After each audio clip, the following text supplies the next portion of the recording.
복된 소식 아름다운 소리 AM 1590kHz 시카고 기독교 방송입니다.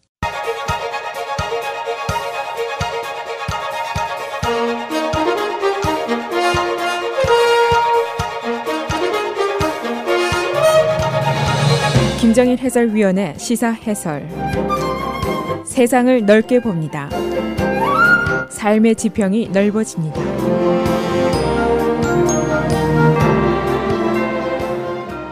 시사 해설입니다. 불과 하루 사이에 워싱턴의 권력 구조가 크게 바뀌었습니다. 어제 민주당이 하원에서 공식적으로 다수당이 됐고, 그리고 78살의 노정객인 낸시 펠로시가 하원 의장이 됐습니다. 대통령 승계 2위의 자리입니다. 트럼프 대통령 등장 이후에 양극화된 미국이 공화당 상하원의 다수당의 힘으로 보수 성향으로 계속 흘렀습니다. 그러나 이제는 민주당이 제동을 걸 수 있는 그런 구조가 됐다고 볼 수가 있습니다. 이 트럼프 대통령 독주로 국내에서는 정부 폐쇄라든가 텍스 컷, 반이민, 멕시칸 월, 대법원의 보수화, 헬스케어 이런 이슈들이 변화가 됐고, 또 국제적으로는 교역전쟁이라든가 이란 핵협정 탈퇴, 파리 기후협약 탈퇴 등 여러 가지 일들이 벌어졌습니다. 민주당이 다수당이 된 첫날 어제 신속한 움직임들이 있었습니다. 우선 정부 폐쇄를 막기 위한 정부의 예산안 인준, 이것이 하원에서 가결이 됐습니다. 이 안이 상원과 대통령을 통과하지는 못하겠지만 이 조치는 민주당에게 큰 정치적인 이득을 줄 수 있고, 정부 폐쇄 부작용의 고통을 공화당 탓으로 돌리기에 충분한 것이다 라는 판단 때문이었습니다. 그리고 이제 트럼프 대통령 자신과 트럼프가 가지고 있는 비즈니스들, 또 그의 2016년도 선거 캠페인, 이것이 모두 연방 또는 주 사직 당국의 법적인 조사를 받고 있습니다. 여기에 견주어서 낸시 펠로시 하원 의장이 어제 경고를 몇 가지 날렸는데, 우선 현직 대통령에 대한 기소, 이것도 법률적으로 공개 논의가 가능하다, 그런 의견을 내놨습니다. 또 트럼프에 대한 탄핵 문제는 특검 조사 이후에 한다. 지금 탄핵을 한다 안 한다가 정치적으로 결정이 돼서는 안 될 것이다, 이런 얘기를 했습니다.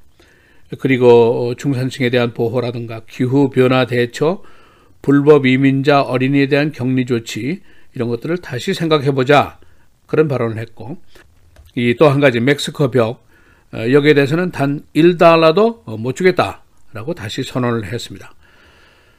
그래서 오늘은 어제 정치권의 변화가 어떻게 된 것인지, 또 민주당 하원의 생각은 어떤 것인지, 앞으로 전국에 대한 영향은 어떤 것인지 알아보겠습니다.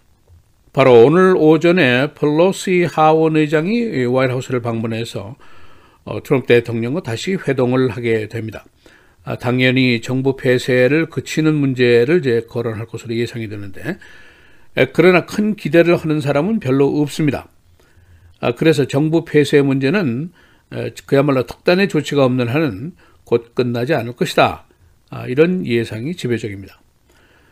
어제 갑자기 화이트하우스의 브리핑룸에 들린 트럼프 대통령이 다시 멕시코 벽에 대한 지지 발언을 했습니다.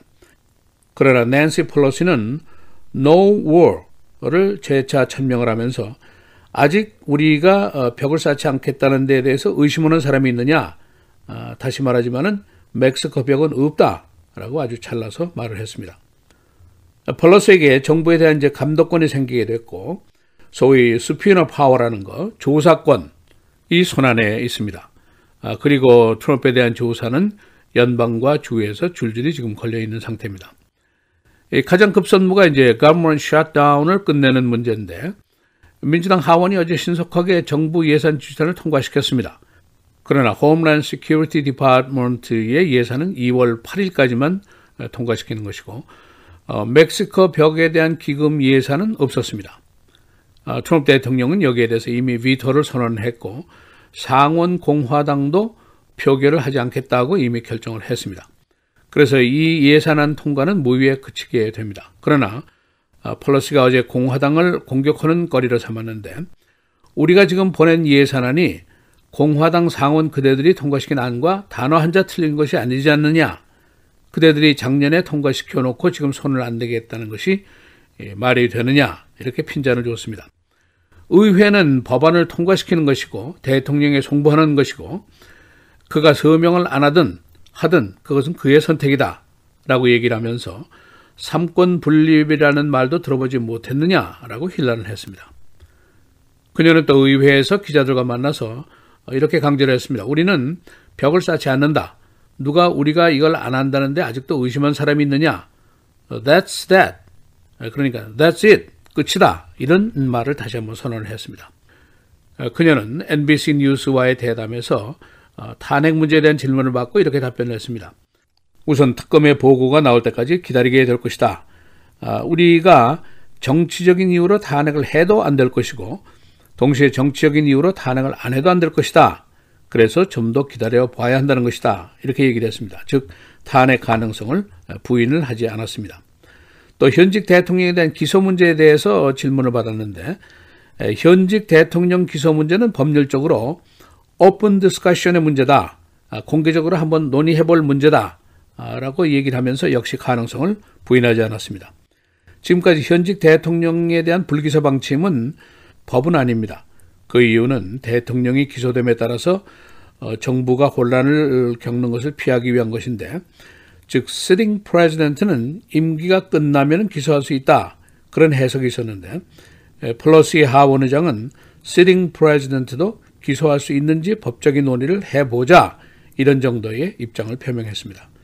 어제 낸시 펠로시의 발언 중에는 현 정권의 정책과 크게 상반되는 주장이 상당 부분 있었습니다. 우선 미들클래스 보호를 하겠다는 얘기인데 지금 텍스 컷이 오히려 부익부 빈익빈을 자초하고 국가 부채만 늘린다 하는 반론이 있었는데 여기에 근거를 한 발언이라고 볼 수가 있습니다. 그리고 climate change, 기후변화에 대해서 대처를 하겠다 하는 의견을 내세웠습니다. 현 정권과 첨예하게 다른 의견입니다. 트럼프 대통령은 기후변화 자체를 믿지 않습니다. 그래서 파리 기후협약에서 탈퇴까지 했는데 그러나 민주당에서는 기후변화를 막기 위해서 산업시설에 대한 제약을 해야 된다 하는 것을 지지하고 있습니다. 특히 공화당 주들인 석탄산업주 여기에 대한 규제 조치도 있어야 한다 하는 의견을 가지고 있습니다. 그리고 불법 이민자의 어린이 격리 조치에 대해서 반대를 하고 있는데 이미 2명의 어린이가 사망한 것은 뉴스를 통해서 나온 이야기입니다. 어린이들을 보호 조치하겠다라고 어제 주장을 했고 또 남녀 평등을 위한 조치를 더 해야 한다. 그런 주장도 했습니다. 이런 모든 발언들은 트럼프 대통령과 크게 상반되는 의견들입니다. 오늘 트럼프 대통령과 펠로시의 화이트하우스의 회동에 큰 기대를 거는 사람은 없습니다. 이미 2차례 회동에서 서로 이견만 확인했을 뿐인데 이 멕시코 월이라는 자체가 사실은 골칫덩어리입니다. 트럼프 대통령에게는 핵심적인 선거 공약이었었고 이것을 흐지부지하면 2020년도에 크게 낭패를 볼 사항입니다. 그리고 그에 펴바친 남부주들의 주민들의 반이민 정서, 여기에 반대되는 행동도 할 수가 없는 입장입니다. 예를 들어서 트럼프가 오래전에 멕시코 벽을 포기할 생각을 했었지만은 최근에 극보수 라디오 진행자들의 반발에 따라서 그가 굴복했다 하는 설이 있었는데 이것이 존 켈리 비서실장의 발언으로 좀 더 신빙성을 갖게 됐습니다. 미국에는 Big 3라고 해서 NBC, CBS, ABC 이렇게 3개 텔레비전 방송이 있고 여기 이브닝 뉴스가 제일 세 보이지만은 그러나 이들의 시청률은 한 1,000만 명이 되지 않습니다. 정말 여론을 주도하는 것은 라디오들입니다. 보수 논객들이 진행하는 midnight 라디오 토크쇼의 청취율이 수천만 명이 넘습니다. 만일 이들이 등을 돌리면은 트럼프도 즉각 곤란 지경에 빠지게 됩니다. 그런가 하면 민주당으로서는 이 멕시코 장벽 문제가 눈에 가십니다. 2016년도 선거 패배의 상징물 같은 것이고 동시에 반이민의 상징물입니다. 우선 지금 불법 이민에 대한 이야기들이 나오고 있지만은 그러나 트럼프 대통령과 공화당은 합법 이민도 막자 그런 생각을 가지고 있습니다. 그리고 민주당은 이민자 소수기에 대한 대변 역할을 하고 있는데 이것을 포기할 수 없는 중요한 부분입니다. 이 장벽의 효율성이라든가 비용의 문제보다 더 큰 의미를 담고 있는 것이 바로 상징성입니다. 어쩌면은 베를린 장벽, 38선의 철조망처럼 상징성이 큰 존재가 바로 이 멕시코 장벽입니다. 그래서 이걸 어느 쪽에서든지 포기를 해야만이 정부 폐쇄의 사태가 끝날 수가 있는데 그게 쉽지가 않고, 그리고 이미 나온 극히 논쟁적인 이 이슈를 지금 어느 한쪽에서 접기도 굉장히 어려운 것이 현재 상황이라고 볼 수가 있습니다. 시사해설 김재일입니다.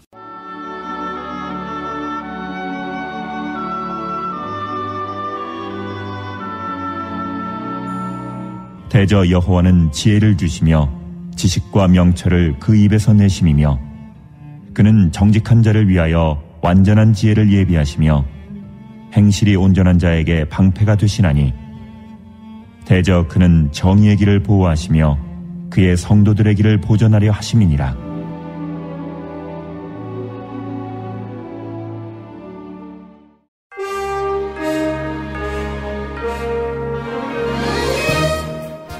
(1월 4일) 금요일 헤드라인 뉴스입니다. 제116대 연방의회가 어제 개원하고 2년 임기에 들어갔습니다. 이번 의회는 공화당과 민주당이 각각 상원과 하원에서 다수당 지위를 양분함에 따라 주요 법안과 예산안 처리 과정에서 가파른 대치가 불가피할 것으로 보입니다. 특히 8년 만에 하원 탈환에 성공한 민주당은 내년 11월 대선을 앞두고 트럼프 대통령을 저지하기 위한 불꽃 튀는 공방전이 펼쳐질 것으로 전망됩니다. 하원은 어제 개회식에서 220표를 얻은 민주당 낸시 펠로시 의원을 하원 의장으로 선출했습니다. 하원은 어제 민주당 주도로 연방정부 셧다운을 종식할 예산안을 표결해 통과시켰습니다. 이 법안에는 국경장벽 건설을 담당하는 국토안보부 예산은 임시로 2월까지, 다른 부처 예산은 이번 회계연도인 9월 30일까지 예정대로 예산을 지원받는 것을 골자로 하고 있습니다. 그러나 국토안보부에 일시 지원되는 예산 13억 달러에는 미 멕시코 국경장벽 건설 비용은 반영돼 있지 않아 법안이 상원을 통과할 가능성은 낮은 상황입니다. 한편 트럼프 대통령은 오늘 의회 지도자들을 또다시 백악관으로 초청해 국경장벽 문제를 논의합니다. 간첩 혐의로 러시아에 구금된 미국인 폴 웰런이 어제 공식 기소됐습니다. 언론에 따르면 웰런의 변호사 제레벤 코프는 웰런이 최소 2월 28일까지 모스크바에 구금될 것이며 소송 절차가 언제 시작될지는 불분명하다고 밝혔습니다. 그러나 변호사는 웰런에게 제기된 혐의와 관련해 구체적인 언급은 하지 않았습니다. 미시간주에 본사를 둔 자동차 부품 납품업체의 국제보안 책임자인 웰런은 지난달 28일 모스크바에서 간첩 혐의로 체포됐습니다. 국무부는 어제 자국민을 대상으로 중국 여행 경보를 2단계로 새로 업데이트해 발표했습니다. 중국 당국이 외국인 여행자들에 대해 임의적인 체포 등 독단적인 법 집행 위험이 높아지고 있다는 판단에 따라 이뤄진 조치입니다. 이번 경보 업데이트에서 홍콩은 제외됐습니다.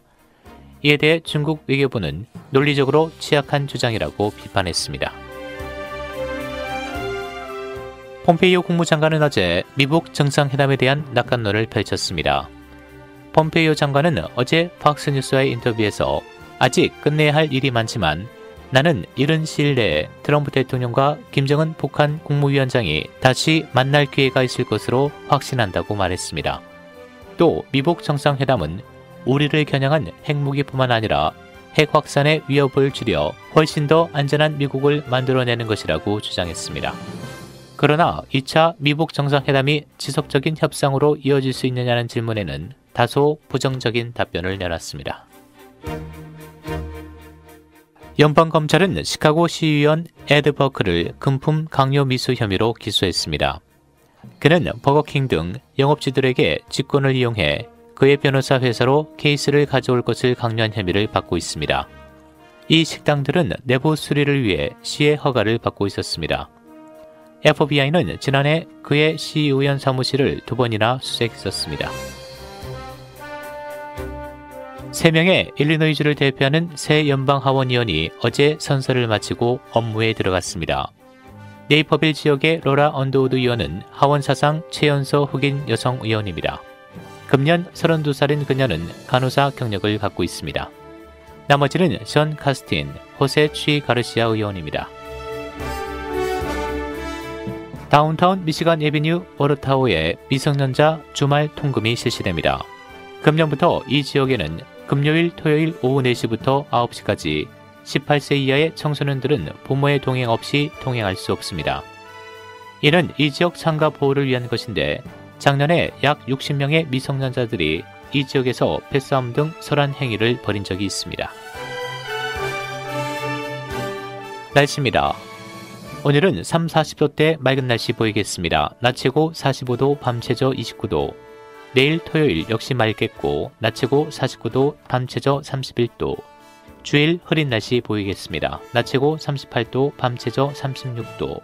다음 주 월요일 낮 기온이 50도대로 오른 흐린 날씨 보이겠고 오전에 비가 내리는 곳 있겠습니다. 낮 최고 52도, 밤 최저 36도입니다.